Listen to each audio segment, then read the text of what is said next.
Que hora, New Zealand? Que hora, Brasil? Que hora, mundo? Começaram as Olimpíadas de Verão 2024 e nós aqui na Nova Zelândia ficamos num misto de emoção e tensão, principalmente se tiver um brasileiro competindo com um neozelandês. Me diz aí, pra você, quem você vai torcer? Sempre pro Brasil ou vale torcer para um país em que você tá morando? Se você já virou cidadão nesse país, aí eu acho que o coração naturalmente torce também por esse novo lar, né?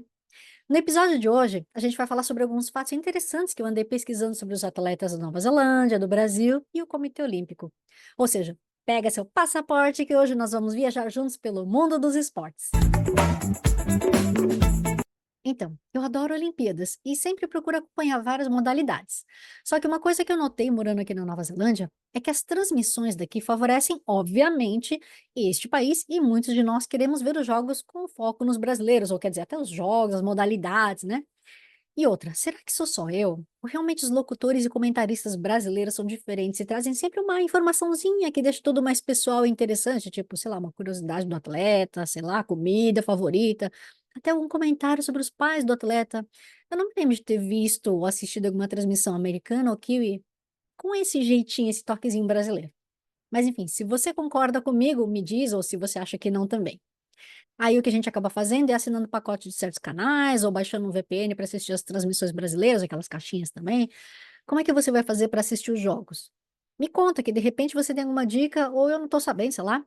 Bom, enquanto no Brasil a gente vai ter a jogadora de Rugby 7, Rachel Corhan, desculpa se eu falei errado o seu nome, que aliás acabou de se recuperar de um câncer de mama e passou por uma mastectomia geral, e o Isaquias Queiroz da canoagem carregando nossa bandeira, na Nova Zelândia ainda está um mistério, que provavelmente quando você assistir esse vídeo ou você ouvir esse episódio, já saberemos quem foi. Mas por enquanto, os candidatos são a canoísta medalha de prata nas Olimpíadas do Rio de Janeiro, Luca Jones, que é nascida em Toranga, mas se divide entre a Inglaterra e a Nova Zelândia durante o ano.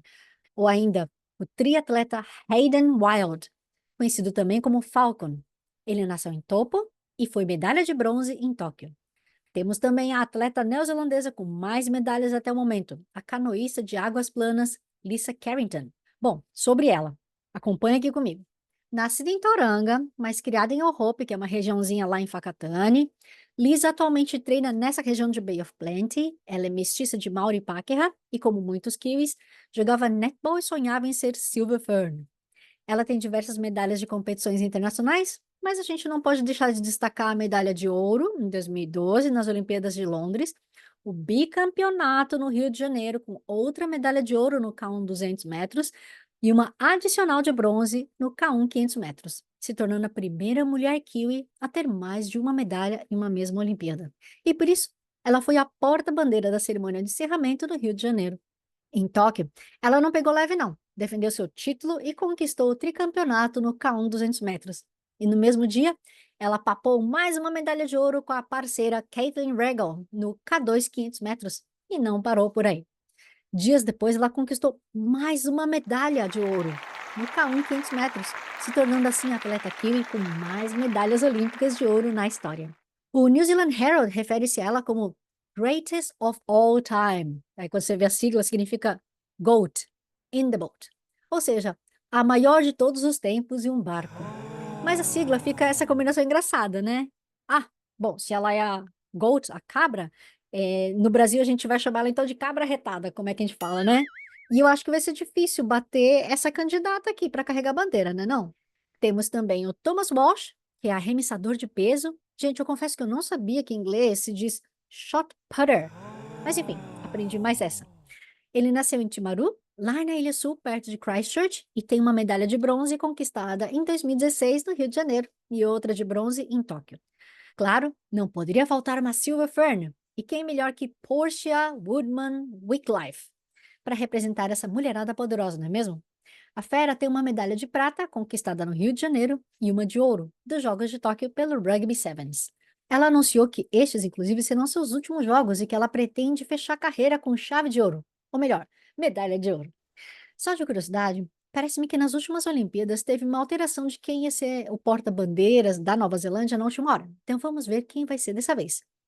Ah, e também em Tóquio, parece que foi a primeira vez que teve uma mulher sendo porta-bandeiras da Nova Zelândia. Poxa, por essa eu não esperava, né, ainda mais sendo um país tão modernoso, primeiro que teve, direito ao votação pelas mulheres, enfim, não vem ao caso. Falando em porta-bandeira, você já percebeu que muitos neozelandeses vestem uma espécie de uma capa em eventos oficiais ou especiais?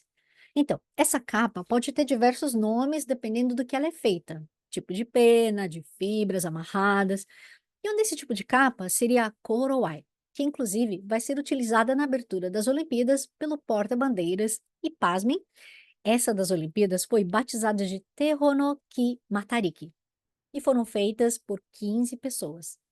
As capas passaram por uma cerimônia onde foram abençoadas pelo rei Maori Tuheitia 100 dias antes da abertura dos Jogos. Nessa cerimônia, olha que emocionante, o time das Olimpíadas de Inverno passaram a Korowai para o time das Olimpíadas de Verão. De acordo com uma das pessoas que fez essa Korowai, ou a equipe, né, os 500 fios trançados representam os altos e baixos que os atletas passam e a tenacidade que eles precisam para atingir o que eles querem. E as mais de 9.800 penas são intercaladas com os fios dourados, as ruca-rucas, que brilham quando os atletas andam. E é exatamente isso que as artesãs desejam, que os atletas da Nova Zelândia brilhem. A delegação da Nova Zelândia conta com aproximadamente 185 atletas que competirão em 22 modalidades. Já o Brasil vai com 274 atletas, sendo 153 mulheres e 121 homens. Sim, a primeira vez em que teremos mais brasileiras que brasileiros. Nossos atletas suaram a camisa em 39 modalidades. E olha que interessante, vocês sabiam que o Comitê Olímpico Brasileiro, o COB, premia os medalhistas? Neste ano, atletas individuais que receberem medalha de ouro vão ganhar R$ 350.000. Já os medalhistas de prata receberão R$ 210.000 e os de bronze R$ 140.000. E sabe quanto que os atletas da Nova Zelândia ganham do governo se voltar com uma medalha no peito? Nada. Zero. O mesmo acontece na Noruega, Reino Unido e Suécia. O país que mais premia seus atletas parece ser Singapura, que chega a pagar quase US$ 740.000 americanos para o medalhista de ouro. Caramba, né? Eu tinha começado a falar sobre a proporção de homens e mulheres nas Olimpíadas, mas sabia que pela primeira vez na história teremos um equilíbrio de número de atletas na proporção 50-50, homens e mulheres? Mas nada equilibrado estão os preços das coisas em Paris. Os preços de tudo, inclusive do transporte público, foram aumentados para o período das Olimpíadas. O povo lá não está nada feliz, não. Achar acomodação, então, tá bem complicado. Imagina o desafio para arrumar acomodação para os 10.500 atletas em respectivas delegações do mundo todo. Haja hotel e Airbnb, é? Os neozelandeses fizeram uma cerimônia especial antes de entrarem no alojamento deles, chamado Whakawaiata, que significa limpeza, ou Takarifari. Nessa cerimônia, um líder religioso, Tohunga, purifica a energia do ambiente recitando um karakia e espirrando água nos recintos. Se você estiver assistindo pelo YouTube, você vai ver que a Tohunga está utilizando uma folha de samambaia no ritual. E já que falamos de samambaia, você certamente já viu aquele logotipo que parece uma pena branca no fundo preto, talvez por causa dos All Blacks? Então, eu fui entender só depois que na verdade não é uma pena, mas sim uma folha de samambaia. Tanto é que eles chamam as jogadoras de rugby Silver Fern. Fern, que em inglês significa samambaia. Mas então, espera aí. As jogadoras de rugby são as mulheres samambaia? Não, pera. Ok. Se você é antigo, você vai entender a referência, né, de quem assistia Pânico na TV e tudo mais. Mas como eu estava falando, assim como no Brasil dizemos que vestimos a camisa ou as cores verde e amarelo, aqui na Nova Zelândia o povo diz vestir a fern. Além do rugby, você sabe quais outros esportes a Nova Zelândia é forte ou tem boas chances de levar medalhas para casa?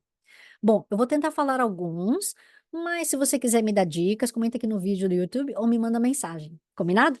Então, alguns esportes que eu vejo o povo praticar bastante por aqui é remo, canoagem, iatismo, ciclismo, hipismo.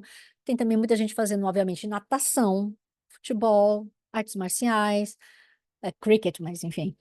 Mas uma coisa que eu noto é que em todas as modalidades é complicadíssimo conseguir patrocínio. Muitas vezes a gente vê o povo anunciando rifa e vaquinha para ajudar os atletas a irem para alguma competição. As internacionais, então, mais complicadas ainda, porque toda passagem aérea daqui para algum lugar é cara. Mas mesmo nessas condições, o esporte que mais trouxe medalhas para a Nova Zelândia é o remo, com 29 medalhas, seguido pelo atletismo com 26 medalhas. Ah, e olha só que interessante. A Nova Zelândia começou a participar nos Jogos Olímpicos de Verão em 1908, nos Jogos de Londres, mas como Australásia, ou seja, em parceria com a Austrália, e só em 1920 é que criou sua própria delegação, que tinha 4 atletas e conseguiu voltar para casa com uma medalha de bronze. Uma ótima campanha, hein?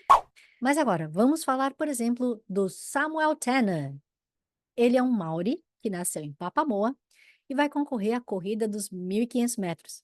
Ele chegou a participar das Olimpíadas de Tóquio, mas infelizmente não conseguiu passar de fase nas eliminatórias. Olha, como não tem nenhum brasileiro nessa categoria, ficou fácil. A gente pode torcer para ele, né? Ainda na parte de corrida, vamos falar sobre a mulher mais rápida da Nova Zelândia, a Zoe Hobbs. Ela é nascida em Stratford, região de Taranaki, e essa jovem corredora dos 100 metros começou a correr com 5 aninhos, mas para poder enturmar com seus irmãos, ela foi provando diversos esportes. No final do último ano do high school, ficou primariamente no atletismo e, como resultado, conquistou 11 títulos nacionais nesse esporte. Ela chegou a estudar nutrição na Massey University, mas eu não consegui achar nada falando que ela seguiu essa carreira. Como concorrentes brasileiras, teremos a Vitória Rosa e a Ana Carolina Azevedo para os 100 metros, então tem bastante opção para torcer. Para concorrer contra a nossa Juliana Campos no salto com vara, teremos a Elisa McCartney. Nascida em Auckland, treina no clube em Takapuna e foi medalha de bronze nas Olimpíadas do Rio de Janeiro. Quando criança, ela chegou a treinar basquete, touch rugby, squash, tênis, natação, corrida, polo aquático. Caramba, bastante coisa, né? Ela estudou fisiologia na Universidade de Auckland e também não vi nada na internet falando se ela ainda está trabalhando na área. Elise está se recuperando de uma lesão no tendão de Aquiles. Lesão essa que a impediu, inclusive, de participar dos Jogos de Tóquio. Então, ó, vamos torcer para que ela esteja bem dessa vez. Ah, eu queria fazer uma menção importante a uma atleta que, infelizmente, não tem competido desde agosto de 2021. Você já vai saber por quê. Tem um assunto gatilho, tá? A ciclista Olivia Podmore. Você já ouviu falar dela? Então, essa moça, tão jovem e bonita, nascida em Christchurch, treinava aqui na cidade de Cambridge e chegou a competir nas Olimpíadas do Rio de Janeiro, mas não passou da triagem. Ela continuou treinando firme e forte, tanto que conseguiu atingir os critérios de qualificação para as Olimpíadas de Tóquio em 2020, mas infelizmente o Comitê Olímpico da Nova Zelândia não a selecionou. Não suportando a pressão e os sentimentos da falha, suspeita-se que ela decidiu findar com a sua própria vida em agosto de 2021, aos 24 anos. Horas antes, ela postou nas suas mídias sociais as dificuldades da pressão vivida por atletas de alta performance. As investigações indicaram que a atleta não resistiu ao sistema de alta performance do ciclismo da Nova Zelândia, onde se prioriza medalhas ao bem-estar. Outros atletas confirmaram estarem sofrendo com esse mesmo sistema e pedem uma ação mais concreta do Comitê Olímpico Neozelandês. Ok, para não ficar só nesse clima pesado, vamos mudar a conversa de rumo. Bom, eu acho que eu só iria assistir os jogos pessoalmente se um dos meus filhos fosse competir. Inclusive, é a esperança do senhor Kimura de pelo menos um dos nossos meninos ser atleta olímpico de judô. Ou se eu tivesse, sei lá, ganhado na loteria. Porque, meus amigos, vocês viram o preço do ingresso da abertura, por exemplo. Tá, a organização disse que disponibilizou 222 mil ingressos gratuitos. Mas, gente, os tais dos cais inferiores ali foram vendidos por preços que variaram entre 90 e 2.700 euros, ou seja, 544 e 16 mil reais. Olha, não, mesmo convertendo para New Zealand dólar, o preço continua salgado. Aliás, se você está em Paris assistindo os jogos, comenta aqui e ostenta. Joga na nossa cara o quanto você é chique. Essa abertura vai ser super diferente, porque pela primeira vez na história não será feita no estádio. O local escolhido foi o Rio Sena, e as delegações, divididas em quase 100 barcos, desfilarão pelo trajeto que percorrerá pontos tradicionais da cidade, como a Catedral de Notre-Dame, o Hotel de Ville, a sede da prefeitura e o Grand Palais. Mas antes mesmo da abertura oficial, temos algumas modalidades já sendo realizadas, como futebol, rugby, handball, tiro esportivo. Aliás, eu dei uma zapiada e a Nova Zelândia já passou nas eliminatórias do rugby sevens masculino, derrotando Irlanda, África do Sul, Japão. Mas nesse exato momento está jogando as quartas de final, está perdendo para a África do Sul. Que tenso! Pera. Acabei de atualizar a tela e os africanos acabaram de marcar mais 5 pontos. Oh, my God. Bom, enfim. E eu comecei a mencionar o judô, que é um dos esportes aqui da família, mas sabia que aqui na Nova Zelândia é muito difícil fazer dinheiro com esse esporte? De acordo com meu marido, só tem umas 2 pessoas em toda a Aotearoa que conseguem viver do judô. O resto é tudo voluntário ou ganha bem pouquinho sendo professor. Por isso, respondendo um brasileiro que perguntou recentemente nos grupos de Facebook, meu caro, acho pouco provável você conseguir migrar para Nova Zelândia através do judô, tanto na condição de atleta quanto de técnico. Mas se você conseguir, volta aqui para contar pra gente, tá bom? Ainda falando de judô, sabia que é o esporte que fez o Brasil subir no pódio mais vezes até agora nas Olimpíadas? Foram 24 medalhas, sendo 4 de ouro, 3 de prata e 17 de bronze. Já a Nova Zelândia ainda não conquistou nenhuma medalha nesse esporte, então manteremos nossas esperanças nos jovens atletas. Aliás, falando em artes marciais, tem um esporte que nós brasileiros nos destacamos bastante o mundo afora, né? Inclusive aqui na Nova Zelândia. Você sabe de que eu tô falando? Acertou quem disse Brazilian Jiu-Jitsu, ou BJJ, né? É uma pena que as associações de BJJ não conseguem se unificar para ter pelo menos alguns pontos em comum com regras, a ponto do Comitê Olímpico aceitar para incluir esse esporte nas Olimpíadas, não é mesmo? Se não, já estava até certo. Eu acho que o nosso compatriota Gladson Cigano, bicampeão da Oceania, iria participar. Ah, você não sabe quem é ele? Eu entrevistei durante a pandemia quando a família dele estava entre as diversas que ficaram separadas por causa das fronteiras fechadas. Ele foi um dos únicos brasileiros que, junto com a minha família, marchou em protesto pela Nova Zelândia, pedindo pela permissão da vinda de familiares e também pelo visto que acabou sendo conhecido como One-Off, ou Residence Visa 2021. Ai, meu Deus, para tudo. O jogo acabou e a Nova Zelândia perdeu para a África do Sul, que pena. Seguimos então com a nossa torcida para os times femininos, né? Go Yaras! Aliás, ainda bem que Brasil e Nova Zelândia estão em chaves diferentes. Mas o meu coração se divide porque vai ter Japão e Brasil. Ai, ai, ai. Mas enfim, como eu estava falando, né? Voltando aqui. Talvez a gente não possa participar de uma Olimpíada como atleta, mas e voluntário? Você já trabalhou em algum jogo olímpico? Se sim, me diz aqui em qual. Mesmo quando foi no Rio de Janeiro, eu acabei não me envolvendo muito, sabe? Mas a nossa querida entrevistada Michele Trindade foi voluntária e ela tem bastante coisa interessante e engraçada para compartilhar. Então eu recomendo também dar uma zapeada no papo que tivemos com ela. Então é isso, meus queridos. Seja você um atleta de halterogarfismo ou membro e parte da fundamental e importantíssima torcida, não deixe de mandar os pensamentos positivos e rezas para os seus atletas de preferência. E se você puder se inscrever no meu canal, caso ainda não tenha se inscrito, por favor, agradeço, porque este é o meu prêmio, é a minha medalha de ouro, o seu carinho. Muito obrigada. E como sempre, eu vou deixar aqui o meu convite para você vir contar a sua experiência de vida, seu projeto ou vender seu peixe. Quero Brasil, Brasil com Z, seja pelo Facebook, Instagram, TikTok, YouTube, enfim, qualquer mídia social, que eu vou ter o maior prazer em dar a voz à comunidade brasileira e os amigos da comunidade brasileira, aonde quer que ele esteja no mundo. Muitíssimo obrigada por ter assistido este episódio e deixo então aqui a recomendação dos vídeos do Gladson Cigano e da Michele Trindade. Um grande abraço e a carra! E cá que te ano!